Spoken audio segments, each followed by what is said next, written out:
Hello guys, एक बार फिर से आपका स्वागत है आपका अपना चैनल टॉपर्स वे पर। जैसे आपको पता है, टॉपर्स वे लेकर आया है बिहार के बच्चों के लिए एक सुनहरा मौका। और अब तक आप मेरे चैनल पर जुड़ चुके हैं या नहीं जुड़ चुके हैं, यदि आपको लगता है कि इंग्लिश हमको समझ में आ रहा है, एकदम जीरो से हम इंग्लिश सीख रहे हैं, तो एक बार आप मेरे चैनल को लाइक कीजिए, सब्सक्राइब कीजिए, शेयर कीजिए और आपके जितने दोस्त हैं उनको बोलिए कि भाई यहाँ इंग्लिश हो रहा है एकदम बिल्कुल जीरो लेवल से। चलिए आइए हम देखते हैं।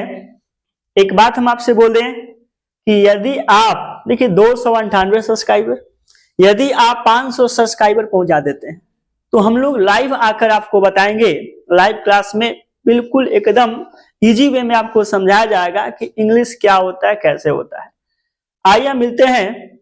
जैसे कि आपको पता है, टॉपर्स वे के शानदार चैनल पर प्रत्येक टीचर अपना अपने सब्जेक्ट में परफेक्ट और 100% आपको दे रहे हैं। यदि आपको भी लगता है कि यह चैनल का लुत्फ आप उठाएं, फ्री ऑफ कॉस्ट में आप पढ़ें, तो एक बार चैनल को सब्सक्राइब जरूर कीजिए। आइए हम जानते हैं, आज का क्लास हम लोग का होगा फ्यूचर कंटिन्यूअस टेंस का। क्या होगा? फ्यूचर कंटिन्यूअस टेंस का।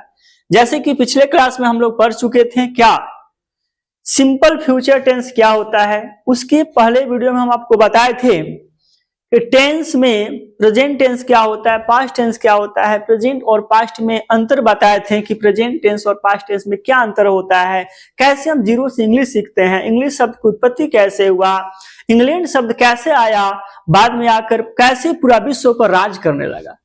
तो आइए हम स्टार्ट करते हैं आज का क्लास बिना देर किए हुए। Future continuous tense.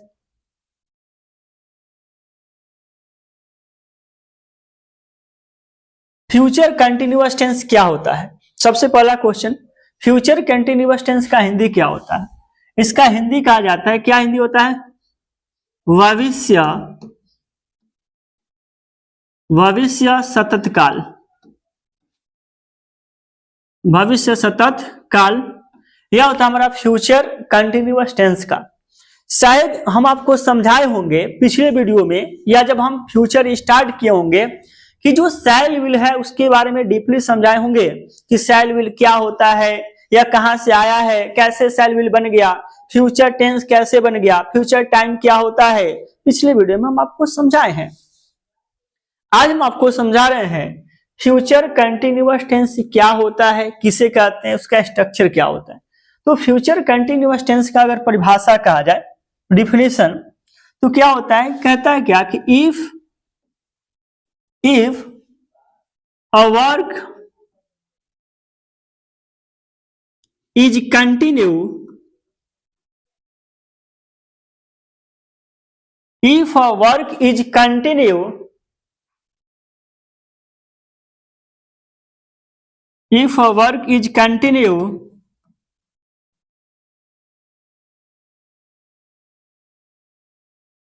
in future time,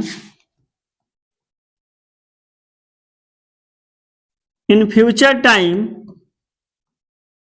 that is called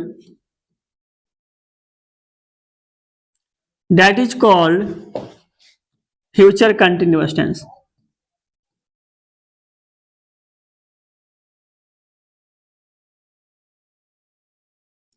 That is called future continuous tense. कह रहे फ्यूचर कंटिन्यूअस का परिभाषा क्या?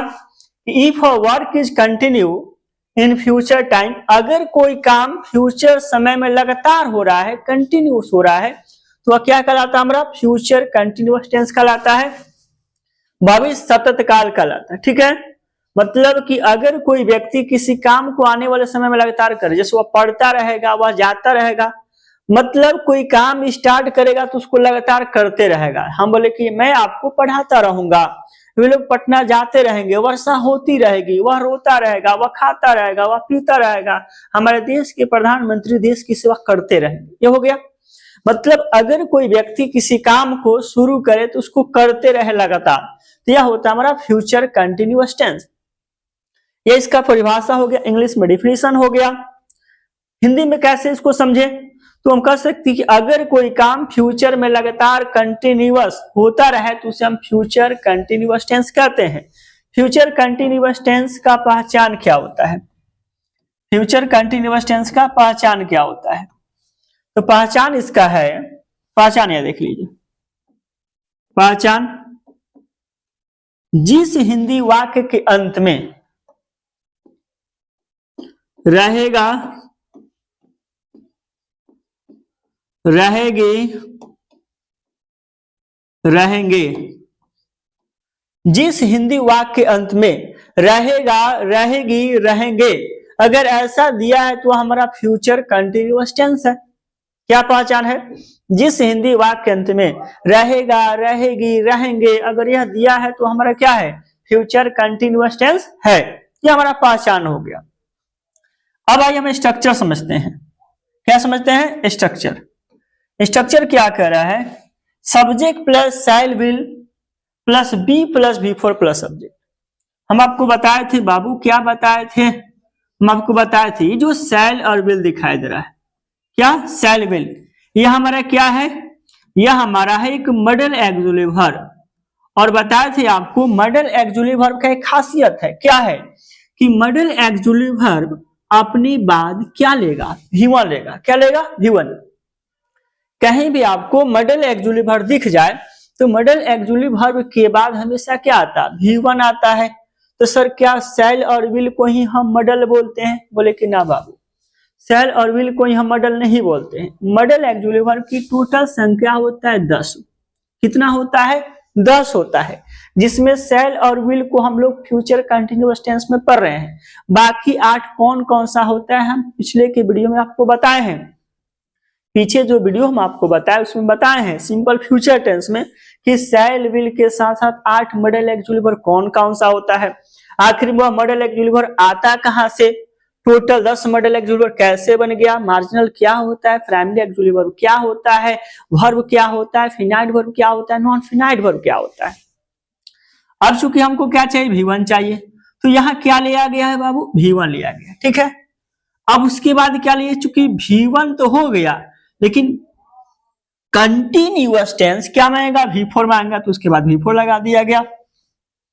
तो शैल विल के बाद हम बी क्यों लिए? शैल विल के बाद यह भी क्वेश्चन है कि हम शैल विल के बाद, सर शैल और विल के बाद, शैल विल के बाद हम क्या लेते हैं? V1 लेते हैं, उसके बाद V4 ले लेते हैं। मतलब यहाँ B के जगह क्या लिखते हैं? V1, और उसके बाद क्या करते हैं? V4 लेते हैं। तो हमारा गलत हो जाता है। कैसे गलत होता? ये जो V1 आप कह रहे हैं या V1 देख रहे हैं, या V1 क्या है? यह V1 हमारा मेन वर्ब है। क्या है? Main verb. Sir main verb क्या होता है? मेन वर्ब का मतलब मुख्य क्रिया होता है हिंदी, और जो हम काम करते हैं उसका जो इंग्लिश होता है वही तो हमारा मेन वर्ब होता है। क्या होता है? कि जो हम काम करते हैं उसका जो इंग्लिश होता है वह मेन वर्ब। जैसे रीड, प्ले, रन, डांस, सिंग, लुक, स्माइल, राइट, डांस, ये सब क्या है? मेन वर्ब है। तो यहां भी मेन वर्ब आ गया, फिर एक और मेन वर्ब। और इंग्लिश ग्रामर कह रहा है, क्या कह रहा है बाबू? कि 2 मेन वर्ब एक साथ कभी नहीं आता है। 2 मेन वर्ब एक साथ नहीं आता है, उसको क्या करना है? रोकने के लिए आइदर हम किसी कंजक्शन का प्रयोग कर देते हैं या हम किसी प्रीपोजिशन का प्रयोग कर देते हैं। अब यहाँ क्या चाहिए? शैल विल तो V1 मांगेगा, तो V1 के लिए क्या लिख दिया? B लिख दिए। और उसके बाद क्या जी? अब शैल विल क्या हो गया भाई? शैल विल हमारा क्या हो गया? तो शैल विल के बाद यह हो गया शैल विल के लिए मेन वर्ब, शैल विल के लिए मेन वर्ब। और V4 के लिए क्या हो गया? हमारा हेल्पिंग वर्ब हो गया।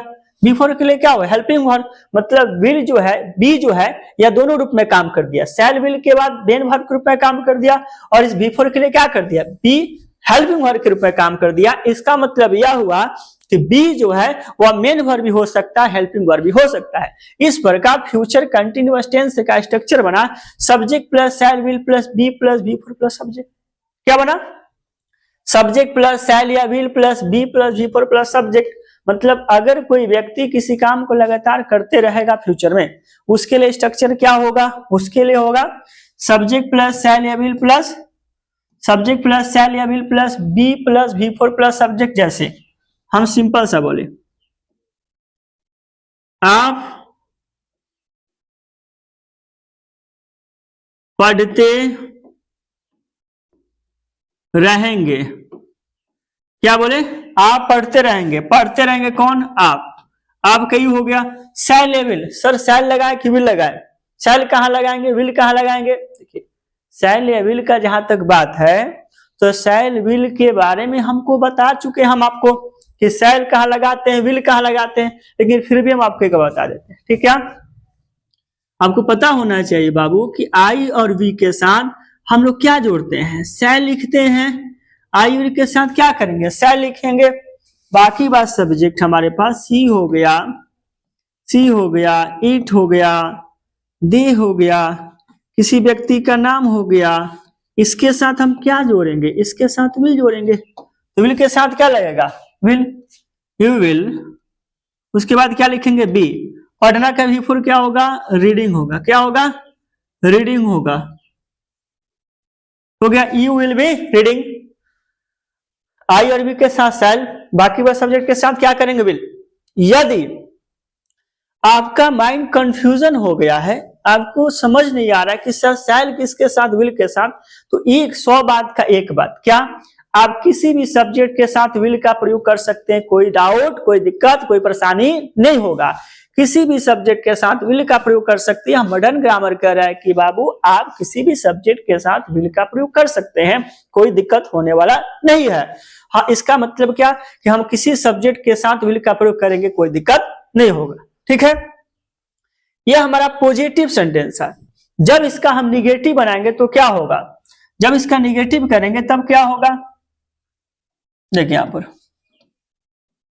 क्या होगा, स्ट्रक्चर पहले सब्जेक्ट प्लस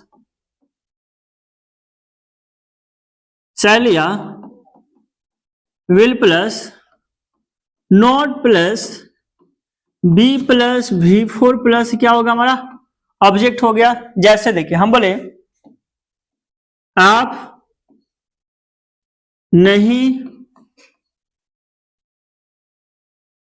पढ़ते रहेंगे, आपका क्या होगा, यू। उसके बाद शैल या will, will, you will not, क्या लिखेंगे, नॉट बी, पढ़ना का भी पर क्या होगा, reading. You will not be reading, आप नहीं पढ़ते रहेंगे, आप नहीं पढ़ते रहेंगे। ठीक है, यह हमारा निगेटिव होगा। यह क्या हमारा निगेटिव का है,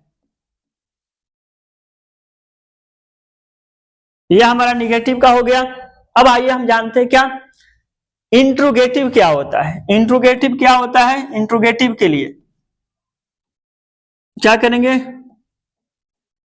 विल या शैल बाहर निकालेंगे, शैल या विल लिखें, प्लस क्या होगा हमारा सब्जेक्ट होगा, प्लस पोस्ट में हमारा नट हो जाएगा, प्लस हो जाएगा बी, प्लस क्या करेंगे V4 प्लस ऑब्जेक्ट हो गया। यह हमारा इंट्रोगेटिव। जैसे हम क्या बोले, क्या आप पढ़ते रहेंगे,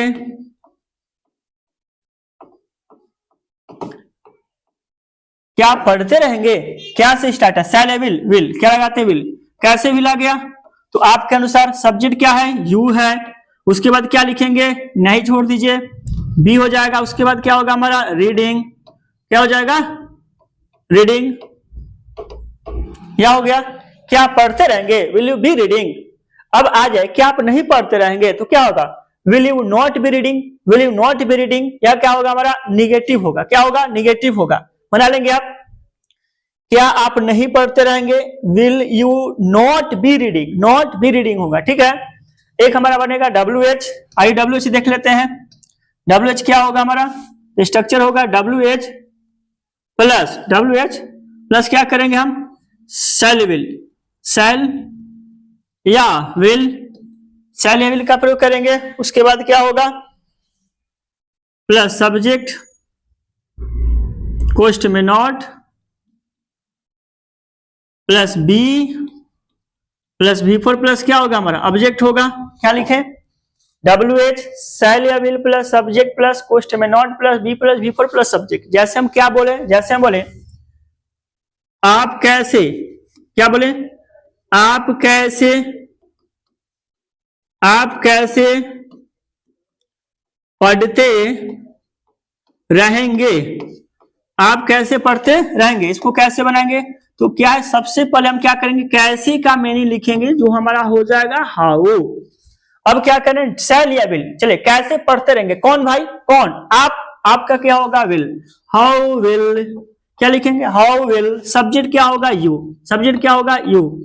अब क्या करेंगे, नोट, अगर रहता सेंटेंस आप कैसे नहीं पढ़ते रहेंगे तो क्या करते, नोट लगा देते, नोट हटाइए, तो जगह how will you be reading, क्या होगा, बी आपका रीडिंग हो जाएगा, बी आपका रीडिंग हो जाएगा, अंत में क्या है, क्वेश्चन मार्क, यह हो गया। और एक बना सकते हैं, आप खुद से बना सकते हैं, आप कैसे नहीं पढ़ते रहेंगे, how will you not be reading, या हमारा 6 बन जाएगा। ठीक है, यह हमारा क्लास आज का हुआ फ्यूचर कंटिन्यूअस। और फ्यूचर कंटिन्यूअस में मात्र आपको बहुत से 10 से 20 मिनट बहुत इजी वे में आपको समझा दिए हैं।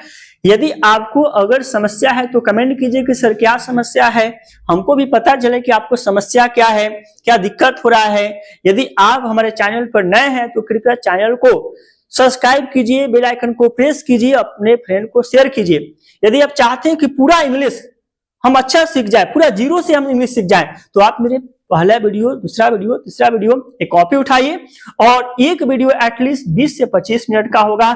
20 से 25 मिनट आप यूं ही घूमने में समय निकाल देते हैं। रोज आप एक समय बना लीजिए अपने आप में कि हमको 20 मिनट रोज करोड़ सर का वीडियो देखना है, नोट्स तैयार करना है, उसको याद करना है। और पीछे हमको लगता है लगभग हमारा 10 वीडियो होगा, उस 10 वीडियो को आप देखिए, 20 मिनट का एक वीडियो होगा और अच्छा से नोट्स बनाते चलिए। एक दिन ऐसा आपको आएगा कि आपको इंग्लिश पढ़ने लिखने सब कुछ आ जाएगा, ये मेरा गारंटी के साथ हम बोलते हैं। अगर आप रेगुलर ऐसा काम करते हैं तो आपको इंग्लिश सीखने से कोई व्यक्ति नहीं रोक सकता है। चलो ठीक है, फिर मिलते हैं हम लोग अगले वीडियो में, तब तक के लिए धन्यवाद, थैंक यू।